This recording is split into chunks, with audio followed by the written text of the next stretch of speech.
मित्रों, विद्यार्थीगण, आज के वीडियो में आपका स्वागत है। पिछले वीडियो में मैंने अकाउंटिंग कन्वेंशन के बारे में बताया था। अकाउंटिंग कन्वेंशन 4 तरह के होते हैं, यानी उसमें 4 भाग हैं। पहला बताए थे कन्वेंशन ऑफ कंजर्वेटिज्म, दूसरा कन्वेंशन ऑफ फुल डिस्क्लोजर, इसका जिक्र कल हुआ था। आज कन्वेंशन ऑफ कंसिस्टेंसी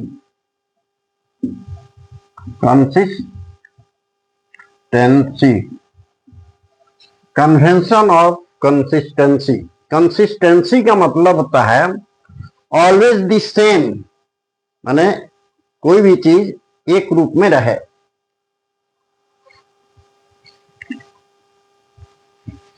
एक रूपता की प्रथा, इसको हिंदी में कहेंगे एक रूपता की प्रथा, कन्वेंशन ऑफ कंसिस्टेंसी। इस प्रथा के अनुसार, according to this consistency convention, the accounting practices should not be change from year to year. कहता है कि व्यापार में खाता बही लिखने का जो तरीका है, अकाउंटिंग विवरण तैयार करने का, फाइनेंशियल स्टेटमेंट बनाने का जो तरीका अपनाया जाता है, उसी तरीका को हर साल अपनाना चाहिए। इसमें बदलाव नहीं करना चाहिए। इससे क्या होता है कि प्रॉफिट में भी एकरूपता रहती है, तुलना करने में भी आसानी होता है। पिछले वर्ष में वर्तमान वर्ष में का प्रॉफिट तुलना करने में आसानी होती है। उदाहरण के लिए, व्यापार में क्लोजिंग स्टॉक का मूल्यांकन होता है प्रति वर्ष। व्यापार करते हैं, वर्ष के अंत में फाइनेंशियल अकाउंटिंग बनाने के समय व्यापार में जो भी माल अनसोल्ड गुड्स रहती या बच गया है, उसको मूल्यांकन करने का एक तरीका है, मेथड है कि लागत मूल्य और बाजार मूल्य दोनों में जो कम हो, उसी पर क्लोजिंग स्टॉक का आकलन करके बही में लिखना होता है। ये नियम बन गया, एक मेथड है कि व्यापार में क्लोजिंग स्टॉक का वैल्यूएशन लागत और बाजार मूल्य दोनों में जो कम हो उस पर लिखना चाहिए। तो यह प्रथा वर्ष दर वर्ष अपनाना चाहिए। ऐसा ना हो कि मान लीजिए किसी वर्ष में हम खाता बना रहे हैं, अब व्यापार में रहती है जो है सो बच गया है 100 रुपये लागत का है, लागत माने असली मूल्य 100 रुपया, इसी चीज का मार्केट वैल्यू 150 है, कॉस्ट ये 100 और ये एमबी मार्केट वैल्यू 150। तो इससे फिगर से इसको समझने में आसानी होगी। तो व्यापार में जो रहतिया है उसका दो मूल्य है, एक असली लागत है, एक मार्केट वैल्यू है, बाजार मूल्य। तो इसमें से किसका लेखा करना चाहिए? व्यापार में जब फाइनेंशियल अकाउंटिंग फाइनेंशियल स्टेटमेंट बनाया जाता है तो उसमें क्लोजिंग स्टॉक का वैल्यूएशन 100 रुपीज दिखाया जाएगा, न कि 150। और यह नियम यदि मान लीजिए फर्स्ट ईयर में ऐसा आपने किया कि जो कम है उस पर दिखा दिया, अब सेकेंड ईयर में मान लीजिए कि इसका कॉस्ट प्राइस 150 और मार्केट प्राइस 100 हो जाए, तो क्या इसी पर दिखा दीजिए, जैसे पहले आपने बताया कि कॉस्ट पर दिखाइए। ऐसा नहीं हो कि फिर अगले वर्ष में कॉस्ट पर दिखा दीजिए। नियम है कि जो दोनों में जो कम हो उस पर दिखाइए। इस नियम को पालन करना है। उम्मीद है कि ये बात समझ में आ गया होगा आपको।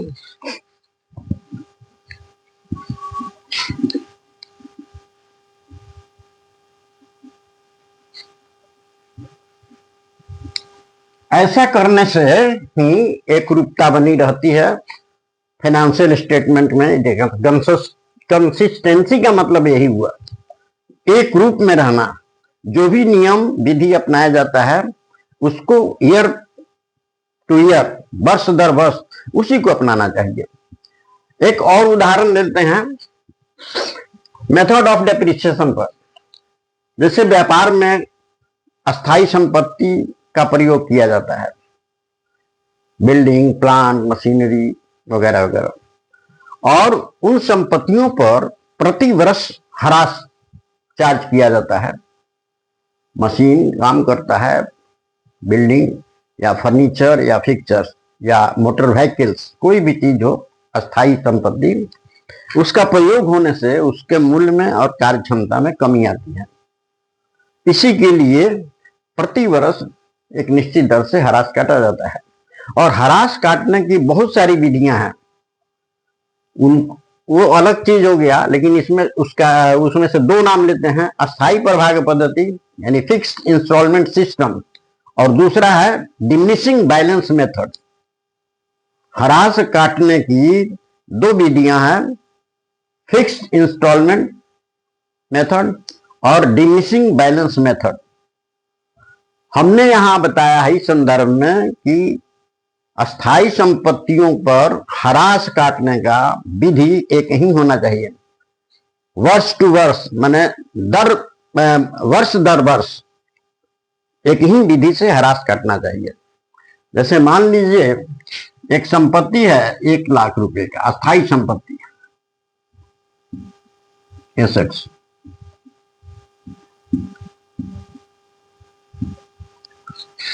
और इस पर 10% ह्रास काटना है, 10% ह्रास काटना है। और ह्रास काटने की विधि देखिए, इस एसेट्स का कॉस्ट है 1 लाख, या यूं कहिए उसका बुक वैल्यू माने बही में लिखा हुआ है 1 लाख, या कुछ भी मान लीजिए, जिस दिन खरीदे हैं उस दिन उसका मूल्य 1 लाख बही में लिखा हुआ है। अब यहां बताया गया है कि ह्रास संपत्ति के मूल्य पर 10% के हिसाब से काटना है। तो प्रश्न उठेगा कि कौन सा मेथड से? तो हमने बताया कि एक फिक्स्ड इंस्टॉलमेंट मेथड होता है, फिक्स्ड इंस्टॉलमेंट मेथड। नाम से ही पता चल जाता है फिक्स्ड इंस्टॉलमेंट यानी प्रति वर्ष एक ही राशि ह्रास के लिए चार्ज करना है। तो 10% तो है, तो 10% का 1 लाख का 10% हुआ 10,000, 10,000 हुआ। मान लीजिए इस वर्ष में इसको खरीदे हैं तो प्रथम वर्ष में ह्रास 10,000 हुआ। और नाम से पकड़िए, फिक्स का मतलब होता है अस्थाई, माने यही 10,000 रुपया हर साल ह्रास कटेगा। फर्स्ट ईयर में, सेकेंड ईयर में, थर्ड ईयर में हर साल 10,000 ह्रास घटेगा। ये हुआ फिक्स्ड इंस्टॉलमेंट मेथड। ये आपने विधि अपना लिया है। एकरूपता का सिद्धांत कहता है कि हर वर्ष संपत्तियों पर ह्रास इसी हिसाब से होना चाहिए। लेकिन अकाउंटेंट ने क्या किया, व्यापार का जो अकाउंटेंट है वो 1 वर्ष काट दिया संपत्ति के ओरिजिनल मूल्य पर, जैसे 10% के हिसाब से काटा, 10,000 हो गया। दूसरे वर्ष क्या किया, 1 लाख में से इसको 10,000 घटा दिया, 1 लाख में से 10,000 जो घिस गया उसको हटा दिया। इसका नाम है डिमिनिशिंग बैलेंस मेथड, जो नाम बताए हैं डिमिनिशिंग बैलेंस मेथड।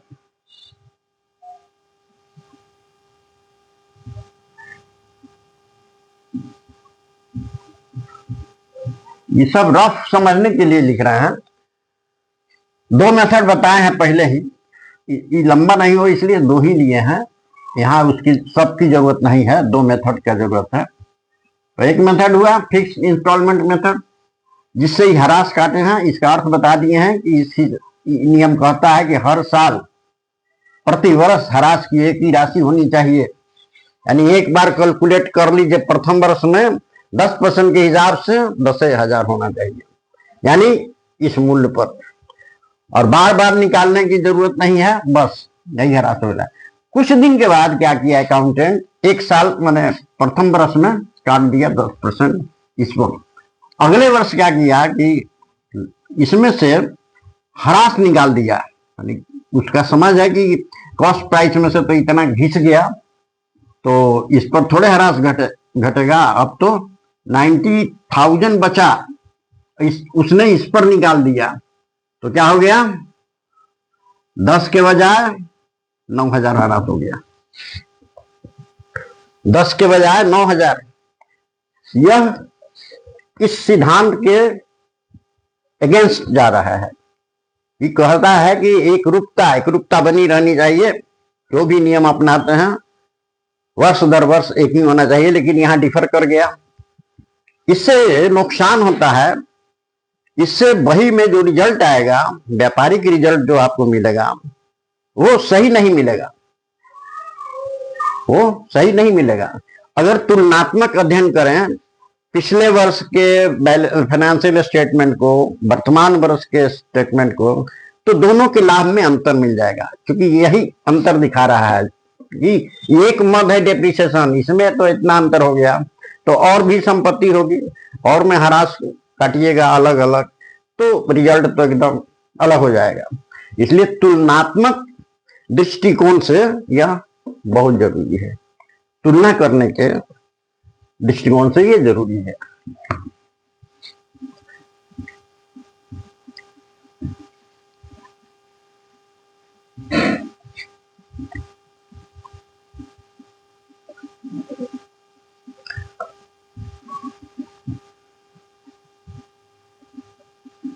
दो उदाहरण हमने देकर के इसको समझा दिया है। अब आगे बढ़ते हैं। एकरूपता का मतलब क्या बताए हैं, नॉट चेंज। इस प्रथा के अनुसार बताया गया है, accounting practices should not be change year by year, एक रूप में रहना चाहिए, इसका अर्थ यही हुआ। लेकिन इसका मतलब ये भी नहीं हुआ कि हम कोई नया चीज आ रहा है, कोई नया टेक्नोलॉजी आ रहा है, तो उसको नहीं अपनावे।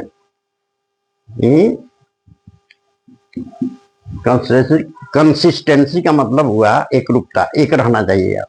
विश्लेषण में आपको समझा दिया गया एक रूप का क्या अर्थ होता है।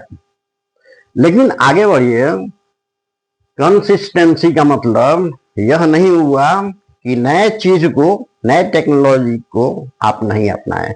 मान लीजिए कि फाइनेंशियल स्टेटमेंट बनाने के लिए किसी वर्ष कुछ नया अकाउंटिंग रूल आ गया, अकाउंटिंग प्रोसेस में कुछ बदलाव हो गया, जिससे अकाउंटिंग के रिजल्ट में शुद्धता काफी दिखाई दे रही है, उसको अपनाना है, तो क्या नहीं अपनाएंगे? नहीं अपनाएंगे। इसलिए कहा जाता है कि कंसिस्टेंसी का मतलब ये नहीं होता है कि हम बदले नहीं, उस नियम को बदलना चाहिए। नए सिद्धांत के अनुसार अगर किसी रूल में परिवर्तन हो रहा है, किसी नियम में परिवर्तन हो रहा है, तो उसको बदलना चाहिए, नए आयाम को अपनाना चाहिए। चाहे डेप्रिसिएशन के मेथड में कुछ परिवर्तन हो, क्लोजिंग स्टॉक के मूल्यांकन में कुछ परिवर्तन हो, तो इसको बदलना चाहिए। आगे बढ़ते हैं। कंसिस्टेंसी का मतलब यह नहीं हुआ कि हम नए चीजों को छोड़ दें, एकरूपता भी जरूरी है, जहां तक विश्लेषण करके बताया गया एकरूपता जरूरी है, लेकिन फिर भी एकरूपता, कंसिस्टेंसी का मतलब यह नहीं होता है कि हम नए चीज को नहीं अपनाएं। नई चीज कोई आ रहा है तो हम उसको भी अपनाएंगे। बदलते परिवेश में अकाउंटिंग के नए नियम, नए तकनीक को अपनाना जरूरी होता है। इससे फाइनेंशियल अकाउंटिंग के तुलनात्मक अध्ययन में सुविधा होती है। इसलिए अगर कहीं जरूरत हो अकाउंटिंग के नए नियम या नए तकनीक को अपनाना जरूरी हो तो वहां अपनाया जा सकता है। हाँ, जहां नया नियम अपनाया जाता है उस संबंध में आवश्यक टिप्पणी वित्तीय विवरण में कर देना चाहिए। यानी किस साल से आप नए चीज को अपना रहे हैं उसका उल्लेख वित्तीय विवरण में कर देना चाहिए। ठीक है, ताकि खाता वही देखने वाले को या फाइनेंशियल अकाउंटिंग के जो यूजर होते हैं, जैसा कल बताया गया था यूजर किनको कहते हैं, वो फाइनेंशियल अकाउंटिंग को देखें तो उनको समझ में आ जाए कि साहब इस वर्ष में नए तकनीक का प्रयोग किया गया है, इस वर्ष में फलाने वर्ष में इस विधि को बदलकर इस विधि से काम किया गया है। ठीक है, आज कंपनी अधिनियम में भी ऐसा बताया गया है कि नए तकनीक को अपनाना जरूरी है। कंपनी अधिनियम 1956 में यह बताया गया है कि अकाउंटिंग के नए तकनीक नए आयाम को लागू करना आवश्यक है, बशर्ते कि उसके बारे में आवश्यक टिप्पणी बैलेंस शीट में लिख देना चाहिए। ये कंसिस्टेंसी पूरा हो गया, इसके बारे में इतना ही मैटर है। उम्मीद है कि आपको समझ में आ गया होगा। इसलिए चैनल को सब्सक्राइब कीजिए और मित्रों में शेयर कीजिए, लाइक कीजिए। इसमें इतना ही। और एक बात और बता देना चाहते हैं, कन्वेंशन जो है 3 गो आज हो गया, 3, एक बचा है जो आपको अगले वीडियो में कर देंगे। और इसके बाद हम प्रैक्टिकल में जाएंगे। यानी जर्नल तो पढ़ा दिए हैं, प्रैक्टिकल में जर्नल है पहले पढ़ा दिए हैं, आप देख लीजिएगा। 1 से लेके 5 तक, एक वीडियो से लेके 5 नंबर के वीडियो तक आपको जर्नल पूरा मिल जाएगा। उसके बाद सब डिवीजन ऑफ जर्नल है या लेजर अकाउंट है, तो दोनों में जो अच्छा रहेगा उसी के बारे में बताया जाएगा। मेरे समझ से सब डिवीजन ऑफ जर्नल, पहले जर्नल पढ़े हैं, अब सब डिवीजन ऑफ जर्नल पढ़ेंगे, उसके बाद लेजर पढ़ें तो ठीक रहेगा। साथ साथ हम ये भी बता देना चाहते हैं कि ये खत्म होने जा रहा है थ्योरी बेस्ड अकाउंटिंग, और प्रैक्टिकल में आएंगे। जितना काम कर दिए हैं उसमें अगर किसी तरह का छोटा क्वेश्चन हो, ऐसे अकाउंट में तो क्वेश्चन बहुत बड़ा बड़ा होता है, लेकिन छोटा क्वेश्चन, ऑब्जेक्टिव टाइप क्वेश्चन, या किसी वर्ड को एक्सप्लेन करना हो, या कोई मैथमेटिकल सवाल अकाउंटिंग से रिलेटेड सवाल ही पूछना हो, तो आप कांटेक्ट करेंगे। एक नंबर दे देता हूं, उससे आपको ऑब्जेक्टिव टाइप सवाल पूछना है 1-2 मिनट में, तो आप पूछ सकते हैं इसी कांटेक्ट नंबर से।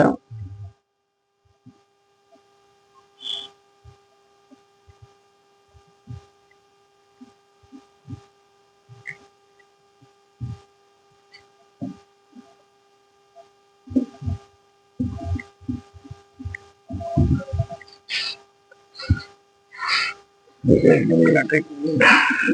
Minute, thank you.